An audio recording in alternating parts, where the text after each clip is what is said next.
Hi friends, this is C. Anurag Nema. I'm welcoming you to my YouTube channel again, and I'm continuing my previous videos on budget 2022. Friends अभी हम जो section लेकर आपके सामने आए हैं that is section 139 subsection 8A। ये जो सेक्शन है ये काफ़ी इंटरेस्टिंग सेक्शन है, अनप्रेसिडेंट सेक्शन है।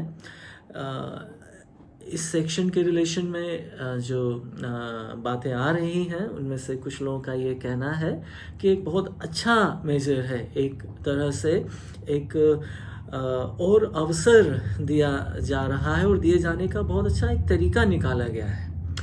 बहुत बार ऐसा होता है कि एसएससी अपना रिटर्न किसी वजह से 139(1) में फाइल नहीं कर पाया। इवन जो टाइम लिमिट्स थी उसके बाद भी 139 सबसेक्शन 4 में जो टाइम लिमिट दी गई थी उसमें फाइल नहीं कर पाया। ओके, जिसे हम बिलेटेड रिटर्न कहते हैं, और सारी टाइम लिमिट्स निकल गई। अब वो थोड़ा पछता रहा है कि यार मैं रिटर्न फाइल कर देता। ऐसा भी होता है ना। हो सकता है उसने रिटर्न फाइल कर दी हो, उसने टाइमली रिटर्न फाइल की हो या बिलेटेड रिटर्न फाइल की हो, और उसे पता चले कि कुछ छूट गया, उसे डिस्क्लोज कर देना था जो उसने डिस्क्लोज नहीं किया। बहुत बार ऐसा होता है। ओके, हम पूरी तरह से ये तो नहीं कह सकते, नहीं मान सकते कि एसएससी अपनी इनकम कम से कम दिखाता है, छिपाता है। ओके, डिपार्टमेंट भी आजकल टैक्स पेयर फ्रेंडली एनवायरनमेंट को प्रमोट कर रहा है। एक और मैं केस आपसे ले सकता हूँ यहाँ पर। कई बार ऐसा होता है कि हमने अपने रिटर्न्स फाइल कर दिए, उसके बाद हम अपना 26S बाद में कभी मिला रहे थे किसी और दूसरे पर्पस के लिए, हो सकता है जीएसटी के एनुअल रिटर्न्स की फाइलिंग के लिए। 26S में आपके जीएसटी से रिलेटेड डेटा भी आ जाते हैं। उसमें आपको कोई एंट्री दिखती है, किसी पर्सन ने आपको क्रेडिट्स दिए हैं, आपका टैक्स भी डिडक्ट किया है। ओके, उससे आपको पता चलता है कि हाँ, ये एक और मेरी से इनवॉइस थी या मेरी रिसीट्स थी जो मुझसे अकाउंट फॉरवर्ड करने से छूट गई थी। अब मैं इसे डिस्क्लोज करना चाहता हूँ। अभी यहाँ उसके पास ऐसा करने के कोई बहुत स्ट्रेट फॉरवर्ड ऑप्शंस नहीं थे। ओके, बहुत बार ऐसे केसेस में डिपार्टमेंट की इंक्वायरी, सर्च या सर्वे में ऐसी इनकम आइडेंटिफाई होती थी और तब वहाँ उसे पिनलाइज किया ही जाता था। ओके, तो ऐसे सारे सर्कमस्टेंसेस की पॉसिबिलिटीज़ को एक्सेप्ट करते हुए डिपार्टमेंट इसे या लॉ इसे आउटराइटली डिनाई तो नहीं कर सकता वैसे भी, तो इन पॉसिबिलिटीज़ को एक्सेप्ट करते हुए उन्होंने ये नया सेक्शन इंसर्ट किया है। This is taking effect from 1 अप्रैल 2022। ये असेसमेंट ईयर 22-23 से एप्लीकेबल होगा। यहाँ एसएससी को अपना रिटर्न फाइल करके additional income and additional tax liability disclose करने का एक और अवसर दिया है। ओके, इनका कहना है कि जिस असेसमेंट ईयर का रिटर्न है उस असेसमेंट ईयर के एंड होने से 24 मंथ्स तक आप ऐसा कर सकते हो। ओके, अभी तक असेसमेंट ईयर एंड होने तक ही आप अपने रिटर्न्स फाइल कर सकते थे। असेसमेंट ईयर एंड होने तक ही आप इसे रिवाइज भी कर सकते थे।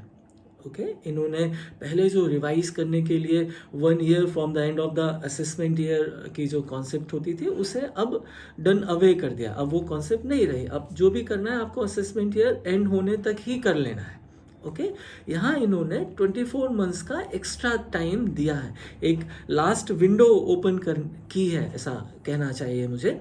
यहाँ बस ध्यान में ये रखना होगा कि आपने जो इनकम या जो आपने टैक्स लायबिलिटी को बेस लेते हैं, जो टैक्स लायबिलिटी आपने डिस्क्लोज की है उस टैक्स लायबिलिटी का अगर एडिशनल 25% आप ऑफर कर रहे हो, तो उससे ज़्यादा ऑफर नहीं कर रहे हो, तो जो कट ऑफ होगी वो 1 साल एक्स्ट्रा होगी। ओके, अगर आप जो आपने ऑलरेडी इनकम या टैक्स लायबिलिटी डिस्क्लोज की है उस टैक्स लायबिलिटी से 50% या ज़्यादा आप डिस्क्लोज करना चाहते हो, तो आपको एक्स्ट्रा 12 मंथ्स और दिए जा रहे होंगे। मतलब उस केस में आपको टोटल 24 मंथ्स का टाइम है, मोटा मोटी 2 साल का टाइम है।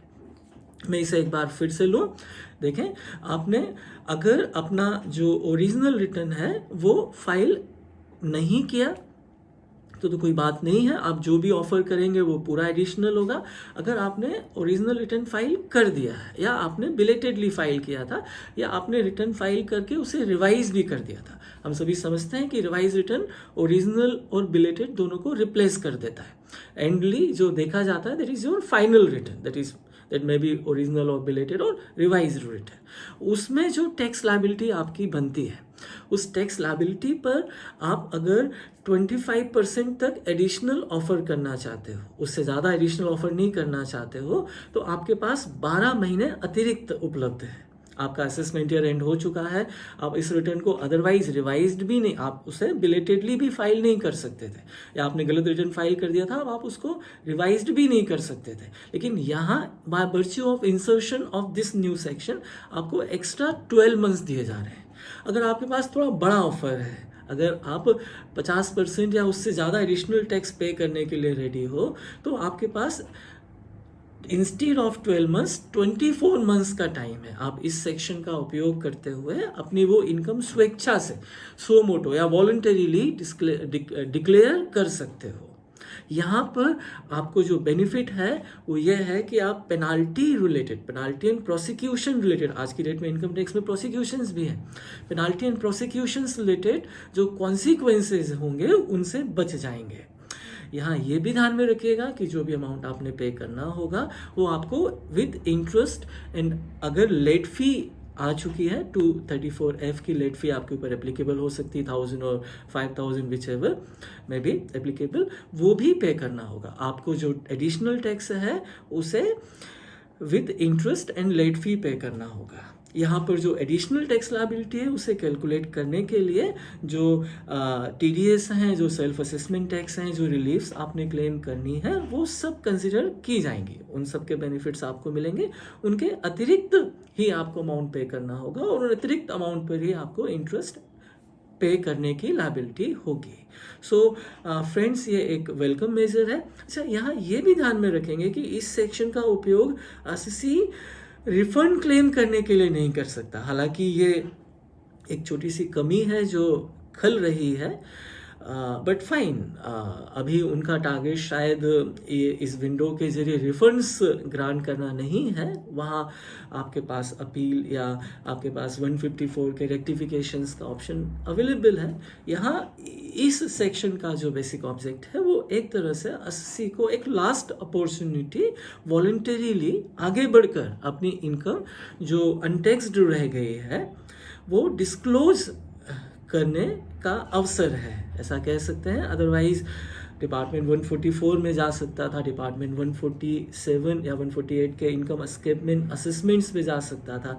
अदरवाइज सर्च सर्वे के ऑप्शंस तो उनके पास हमेशा रहेंगे ही, जिसके जरिए वो अननेसेसरीली आप भी परेशान होते हैं, वो भी नहीं चाहते हुए भी पेनाल्टीज और उन सब चीज़ों में आते हैं। At the end of the day revenue का बहुत बड़ा कोई बेनिफिट भी नहीं होता है। इन सभी चीज़ों को ध्यान में रखते हुए I guess they have inserted this welcome section, that is section 139 subsection 8A। I hope कि ये सेक्शन आपको क्लियर होगा। इस पर आपके व्यूज़, आपके डाउट्स या आपके सजेशंस आर मोस्ट वेलकम। आप हमारे इस चैनल से इसी तरह से जुड़े रहिए और इसी तरह अपने व्यूज़ हमसे शेयर करते रहिए। Thank you very much.